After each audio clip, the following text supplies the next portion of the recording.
مقالے میں اشاریہ ایک اہم جزو ہے۔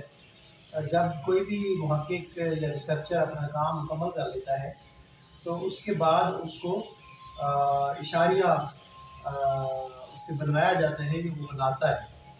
اشاریہ جو ہے وہ انگریزی میں اس کو انڈیکس کہتے ہیں، اور یہ انڈیکس کا مطلب فہرست بھی ہے۔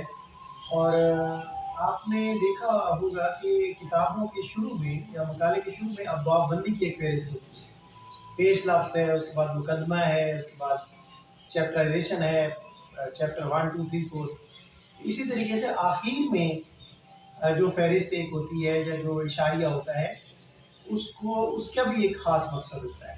وہ کس چیز کا ہوتا ہے؟ اس میں اہم شخصیات کا ذکر ہوتا ہے، اداروں کے نام ہو سکتے ہیں، مقامات ہو سکتے ہیں، عام طور پر کتابیں ہو سکتی ہیں، رسالے ہو سکتے ہیں، مختلف اصطلاحیں ہو سکتی ہیں۔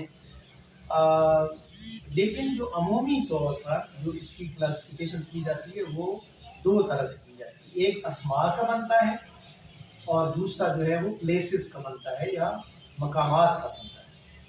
تو ان کا طریقہ کار یہ ہے کہ آپ الفابیٹیکل جو آرڈر ہے اس حساب سے، الف بائی ترتیب جس کو آپ کہتے ہیں، اس ترتیب سے آپ نام لکھتے جاتے ہیں۔ الف سے جو نام ہے، بے سے جو نام ہے آخر میں، اور ساتھ صفحہ نمبر بھی لکھتے ہیں۔ مثلا عبداللہ نام ہے تو عبداللہ جو ہے وہ کتنی دفعہ استعمال ہوا ہے جو کتاب ہے اس کے اندر۔ اسی طریقے سے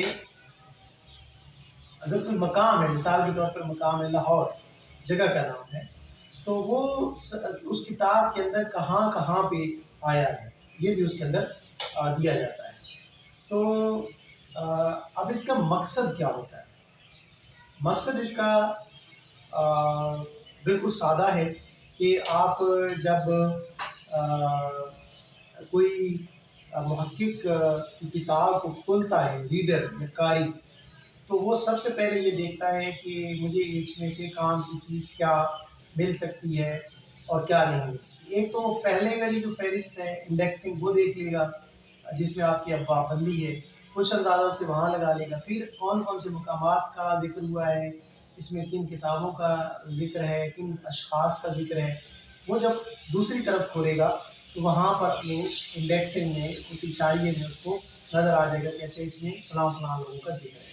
ایک تو اس کا یہ فائدہ ہے۔ پھر یہ ہے کہ وہ یہ بھی اس سے اندازہ لگایا جاتا ہے کہ اس میں کون کون سی معلومات اس میں دی گئی ہے۔ پھر اس کا ایک خاص مقصد یہ بھی ہے کہ جو وقت ہے اس کی بچت ہو جاتی ہے کہ اس کو ساری کتاب پڑھنے کی بجائے جو قاری جو چیز ڈھونڈنا چاہتا ہے وہ اس کو آسانی سے مل جاتی ہے۔ اس کے بعد جو کتاب کے مدرجات ہیں ان کے جو مختلف قسم کا مواد ہے اس کو بھی یہ اندازہ اس سے ہو جاتا ہے کہ اس میں کہاں کہاں کیا کیا چیز جو ہے وہ دی گئی ہے۔ پھر چیزوں کی جو وضاحت ہے وہ بھی بعض دفعہ جیسے میں نے کہا ٹرمز آ جاتے ہیں مختلف، ان کا بھی اس کے اندر یعنی وہ وضاحت جو ہے وہ کر دیتی ہے۔ اب ایک نام آ گیا ہے، وہ کسی باہر کے ملک کا کوئی ادیب ہے یا شاعر ہے یا کوئی اور دانشور ہے، ہسٹورین ہے، تو اس قاری کے لیے جو بھی معلوماتی اس کے لیے چیز ہوگی تو وہ اسے پتہ کر لے گا کہ یہ بندہ کون ہے۔ اس کے علاوہ اس میں یہ ہو جائے گا کہ جن چیزوں کی اشاریہ بن جاتے ہیں، مثلا کسی رسالے کا بنا ہے یا کسی اخبارات کا بنا ہے اشاریہ، اس میں یہ ہوتا ہے کہ بعض دفعہ وہ وقت کے ساتھ ساتھ وہ کتاب یا وہ رسالہ تو ناپید ہو جاتا ہے، لیکن اس کا جو حوالہ ہے وہ کتاب کے آخر میں، مقالے کے آخر میں وہ آ جاتا ہے۔ اچھا، اب یہ آ جاتا ہے کہ جی اس کا اشاریہ جو ہے وہ کتنا ہونا چاہیے اور اس کی ضخامت کیا ہونا چاہیے۔ تو عام طور پر یہ درجن بھر صفحات پہ مشتمل ہوتا ہے۔ یہ نہیں ہے کہ مقالہ جو ہے وہ اگر 200 صفحوں کا ہے تو 100 صفحے کے جو ہے اس میں اشاریہ آ رہے ہیں، اس طرح ہرگز بھی نہیں ہوتا۔ اور پھر اس میں یہ بھی ہے کہ